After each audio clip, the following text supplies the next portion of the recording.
Good morning बच्चों। आज हम भाषा, बोली, लिपि और व्याकरण के बारे में पढ़ेंगे। सर्वप्रथम हम भाषा के बारे में जानते हैं कि भाषा क्या होता है। तो भाषा शब्द संस्कृत की भाष धातु से बना है, जिसका अर्थ होता है बोलना। भाषा शब्द संस्कृत की कौन से धातु से बना है? तो भाष धातु से बना है, जिसका अर्थ क्या होता है? बोलना। जिस साधन के द्वारा हम अपने मन के भावों अथवा विचारों का आदान प्रदान करते हैं उसे भाषा कहते हैं। यानी जिस साधन से, जिसके माध्यम के द्वारा हम अपने जो मन के विचार हैं वो लोगों के सामने रखते हैं, उसे हम क्या कहते हैं? भाषा कहते हैं। भाषा के रूप, भाषा के दो रूप होते हैं। भाषा के कितने रूप होते हैं? दो। एक होता है मौखिक और एक होता है लिखित। लेकिन आजकल एक रूप और चलन में है, उसे कहते हैं सांकेतिक रूप। लेकिन मुख्य रूप से तो सिर्फ दो ही है, एक है मौखिक और एक लिखित। मौखिक रूप कौन सा होता है?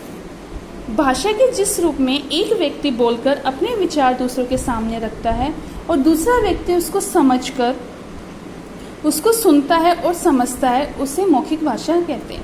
जैसे मैं बोल रही हूँ, आप सुन रहे हो, समझ रहे हो, तो ये कौन सा रूप हो गया? मौखिक रूप हो गया। जैसे भाषण, वाद विवाद, अंताक्षरी, दूरभाष। लिखित रूप, भाषा के जिस रूप में व्यक्ति लिखकर अपने विचार, भाव दूसरा व्यक्ति पढ़कर उनको समझता है, उसे लिखित भाषा कहते हैं।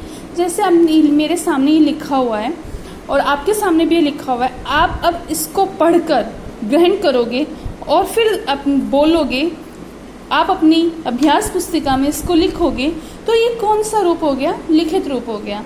जैसे लेख, कहानी, पत्र, समाचार पत्र।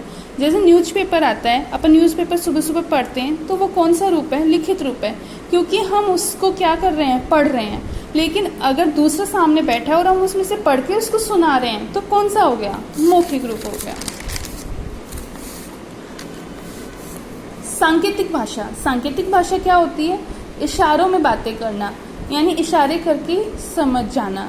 जैसे आपने देखा होगा, जो बच्चे बोल नहीं सकते तो वो अपनी बातें हैं संकेत के द्वारा बताते हैं कि मुझे ये चाहिए, तो वो चीज़ क्या होती है? सांकेतिक भाषा होती है। जैसे संगीत निर्देशन। संगीत निर्देशन, आप डांस करते हो तो आपके जो हाथों के हाव भाव है, पाँव के हैं, मुँह की जो क्रिया है, वो सब क्या है? सांकेतिक भाषा है। मातृभाषा क्या होती है? घर परिवार में माता पिता, दादा दादी, नाना नानी, इनके द्वारा जो बोली हुई भाषा होती है वो क्या होती है? मातृभाषा होती है। सर्वप्रथम बच्चा जो है, व्यक्ति कौन सी भाषा सीखता है? मातृभाषा ही सीखता है। राजभाषा। राजभाषा क्या होती है?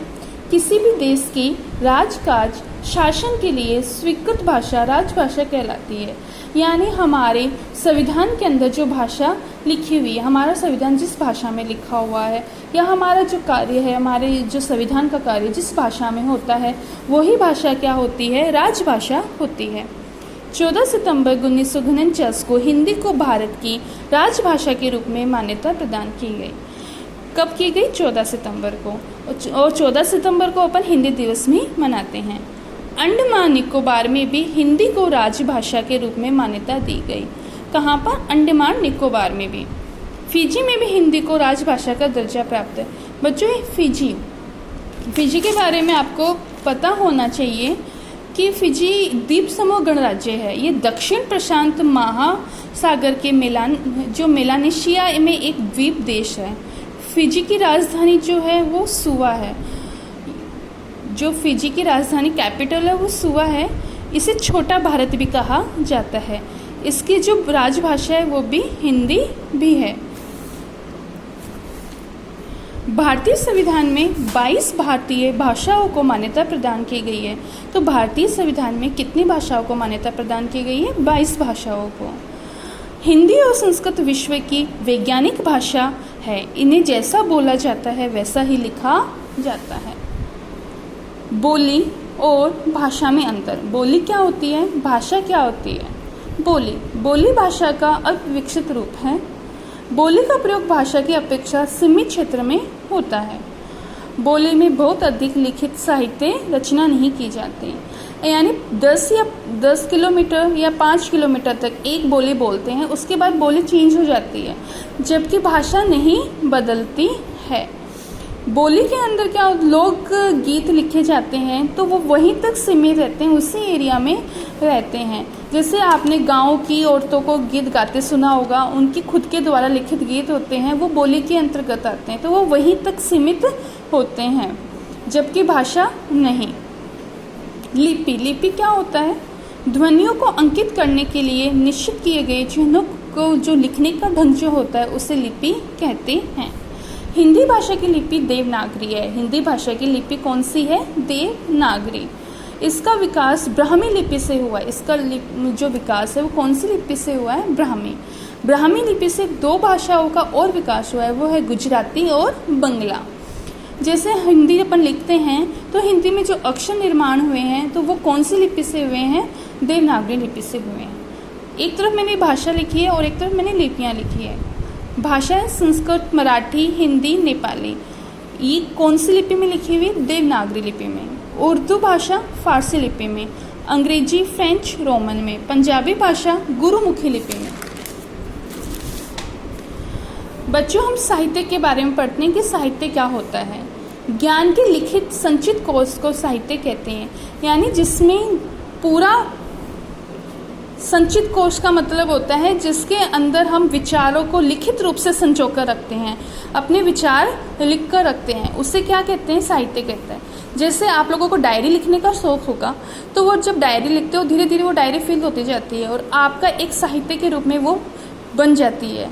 तो वैसे ही ये साहित्य क्या होता है? जैसे हमारे जो अनेक विद्वान हैं, उन्होंने जयशंकर प्रसाद, महादेवी वर्मा जी, प्रेमचंद जी, इन्होंने अपनी कहानियाँ, अपने जैसे मीराबाई है, इन्होंने अपनी कविता, रस खान जी ने, रहीमदास जी ने, तो वो लिखी, तो वो आज हम वो पढ़ रहे हैं, तो वो उनकी वो एक डायरी थी और वो डायरी आज हम किसके रूप में पढ़ते हैं? साहित्य के रूप में पढ़ते हैं।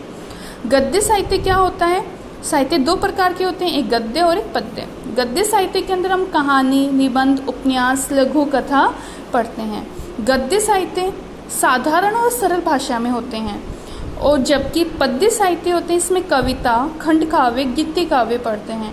ये हमें लय, तुक, यति, गति, छंद आदि में गाना होता है, आदि में लिखना होता है। अब हम पढ़ते हैं व्याकरण के बारे में। व्याकरण क्या होता है? वह शास्त्र है जो हमें किसी भाषा के शुद्ध रूप को लिखने तथा बोलने के नियमों का ज्ञान कराता है, उसे क्या कहते हैं? व्याकरण कहते हैं। व्याकरण के मुख्य 4 विभाग हैं। पहला है वर्ण विचार, शब्द विचार, पद विचार और वाक्य विचार।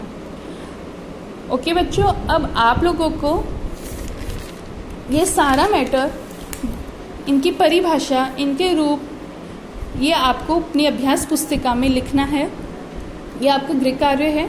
आपको ये लिखकर इन सभी के जो नोट्स है वो मैं आपको भेज दूंगी और इनको आपको वापस से रीड करना है और अच्छे से समझना है, और आपकी ग्रामर की बुक के अंदर, व्याकरण की बुक के अंदर इसका अभ्यास कार्य आपको स्वयं करना है और प्रश्नों के PDF में आपको सेंड करते हैं, जो आपको अपनी अभ्यास पुस्तिका में इन नोट्स के साथ लिखनी है।